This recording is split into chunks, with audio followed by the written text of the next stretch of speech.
Rob, obviously you got to do some awesome action in this. Does this mean you're going to be Indiana Jones? Literally, it's so funny. I've been asked that so many times. I don't understand where the story... I didn't even know Indiana Jones was being done again. I didn't either.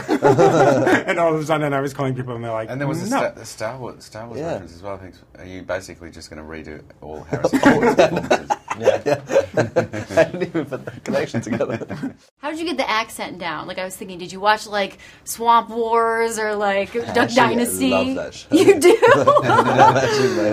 That actually might have been where it came from. Really? Because I just like it. You can't understand what people are saying half the time. But did you have, like, a dialect coach on set? No. I was kind of just hoping. It was funny with a bunch of Australians going like, does this sound like a southern accent? They're like, yeah, I guess. It was so good. How far were you guys from civilization? We started sort of 3 or 4 hours north of Adelaide, and we spent weeks driving up through the Flinders Ranges and ended up about 9 hours north of Adelaide, I think. Wow. So there's, like, not much in that 9 hours gap? There's a few little sort of touristy motels and sort of galleries, art galleries, funnily enough, up there, or one at least. But you're heading up towards Alice Springs, up towards the centre of Australia, so it's pretty remote. Oh my gosh. What is craft services like? Roasted rabbit?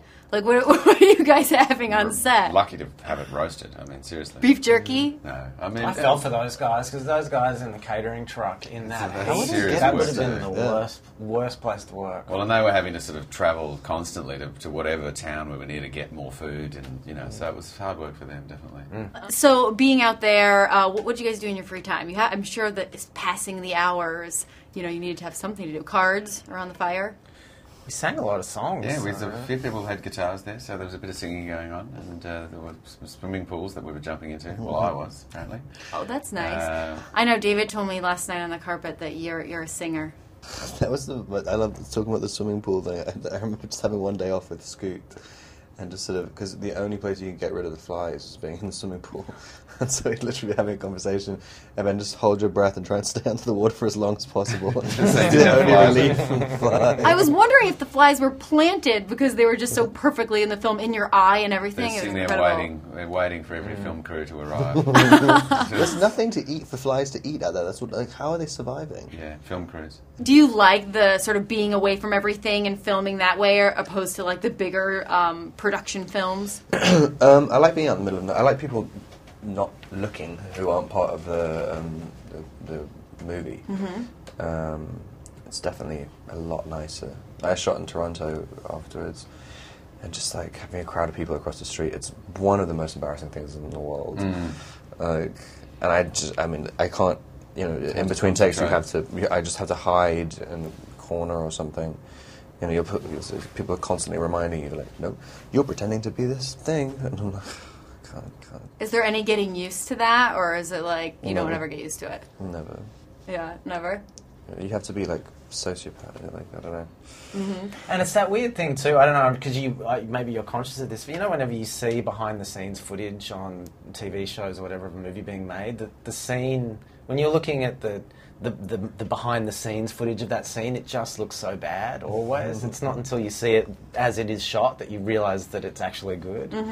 You'd probably be thinking that the whole time, that there's this whole crowd of people just watching you like a terrible behind the scenes. Literally, And filming, that's right. I was doing this thing with Dane DeHaan, and you could hear what we were saying, and I was just like, so they're actually going to see my performance. This is going to be on YouTube in 20 minutes. Did you love cutting your hair off?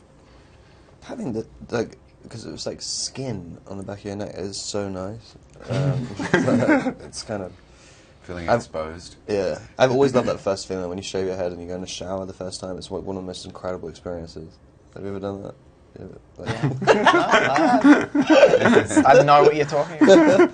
Did you get to like just wake up in the morning and just roll in dirt? Pretty much. Yeah.